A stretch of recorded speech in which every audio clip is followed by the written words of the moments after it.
Buenas tardes, queridos amigos del grupo Personalidades Judías de todos los tiempos, de Amigos por Israel. Hoy tenemos el honor de tener un pequeño encuentro con el doctor Adolfo Roitman. Adolfo Roitman es el director del Santuario del Libro en el Museo de Israel en Jerusalén y es el curador de los rollos del Mar Muerto. Hoy nos va a hablar muy brevemente sobre un judío poco conocido o un poco olvidado, que es Filón de Alejandría, que fue un filósofo del primer siglo antes de nuestra era y el primer siglo ya de la era común. Así que, Adolfo, muchísimas gracias por acompañarnos. Es un honor contar con tu participación y te dejamos la palabra.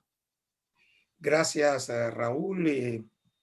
Es un verdadero placer participar aquí en los marcos de este proyecto tan interesante y sugerente sobre personalidades judías de todos los tiempos, y principalmente para darles de alguna manera voz a esos grandes prohombres judíos que jugaron un papel importante en la historia de la humanidad, pero paradójicamente desconocidos por los propios judíos. Y en este caso creo que la figura de Filón de Alejandría entra perfectamente en esa categoría. Filón fue un judío criado como judío en Alejandría, que era la gran ciudad del Oriente fundada por Alejandro Magno, equivalente a lo que sería la ciudad de New York, o Londres, Berlín o París.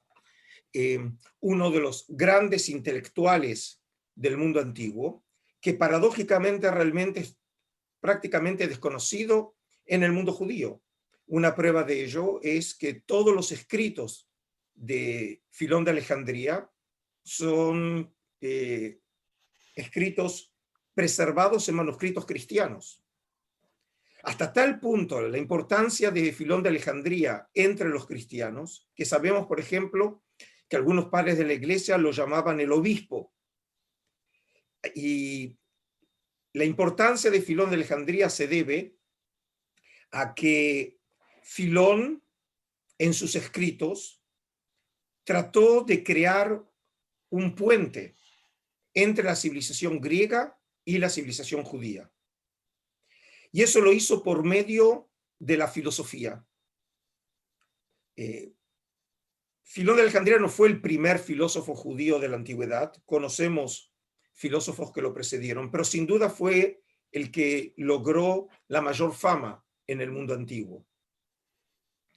Nosotros tenemos hoy en nuestras manos aproximadamente unas 2.500 páginas de sus escritos, cuando sabemos que hay una cantidad también significativa de escritos que no nos llegaron a nosotros. La mayoría de ellos nos llegaron en su lengua original, es decir, en griego, y en algunos casos, algunos de sus escritos en armenio e incluso en latín. ¿Qué es lo que caracteriza el pensamiento filoniano?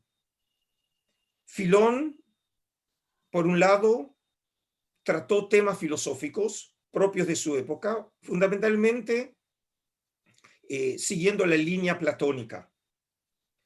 Y vemos a través de los escritos su muy buena formación intelectual, a pesar de que no sabemos mucho sobre su vida, pero por la calidad de su lengua y la profundidad de sus conocimientos podemos inferir realmente que debe haber formado parte de una familia adinerada, porque obviamente solamente una familia acomodada podía darle a sus hijos una educación semejante. Y tenemos en este caso unos 5 tratados filosóficos que tratan sobre Dios, sobre el cosmos, pero que no tienen nada particularmente judío. Luego tenemos otro grupo de escritos de Filón que son de carácter histórico apologético. Por ejemplo, un detalle de la vida de Filón que lo conocemos no solamente a partir de sus escritos, sino testimoniado por el gran filósofo, por el gran historiador judío Flavio Josefo, de final del siglo I de nuestra era, es el libro, la obra se llama Embajada a Cayo, y por Cayo se refiere a Cayo Calígula, el emperador de Roma, cuando Filón de Alejandría encabeza una delegación de la comunidad judía a Roma, como consecuencia de los desmanes antisemitas que sucedieron, que ocurrieron en Alejandría como consecuencia de la visita de Agripa I, el rey de Judea, que había estado de visita en Alejandría, y entonces, precisamente para tratar este tema, él preside la delegación que llega a Roma para hablar con el emperador. Filón de Alejandría, por ejemplo, también se interesó mucho en un grupo particular, que obviamente tiene que ver con mi campo, que es el mundo de la comunidad del Mar Muerto y los rollos, que es la comunidad de los esenios. Por ejemplo, tenemos unos fragmentos sobre los esenios escritos por Filón de Alejandría que nos llegaron a través del gran historiador de la Iglesia del siglo IV, Eusebio de Cesarea. Filón, por ejemplo, escribió una obra importantísima llamada sobre la vida contemplativa, que es una obra que habla de un grupo judío que vivía en las afueras de Alejandría llamado los terapeutas, y el testimonio de Filón de Alejandría es el único que conocemos de la literatura antigua que haga referencia específica a este grupo judío, que tiene características que algunos creen que recuerdan a los esenios de la tierra de Israel. Pero más allá de estas actividades intelectuales, Filón de Alejandría estaba profundamente comprometido con el mundo judío. Sabemos que una vez Filón de Alejandría visitó la tierra de Israel como parte de la peregrinación que los judíos por lo menos una vez en su vida soñaban con llegar a la tierra de Israel, y llega a Jerusalén. Pero su compromiso judío se manifiesta en el interés por las prácticas judías y por los temas judíos, principalmente la exégesis de las escrituras y fundamentalmente la Torá, el Pentateuco. Por eso nosotros tenemos un tercer grupo de escritos que tienen como objetivo entender las escrituras.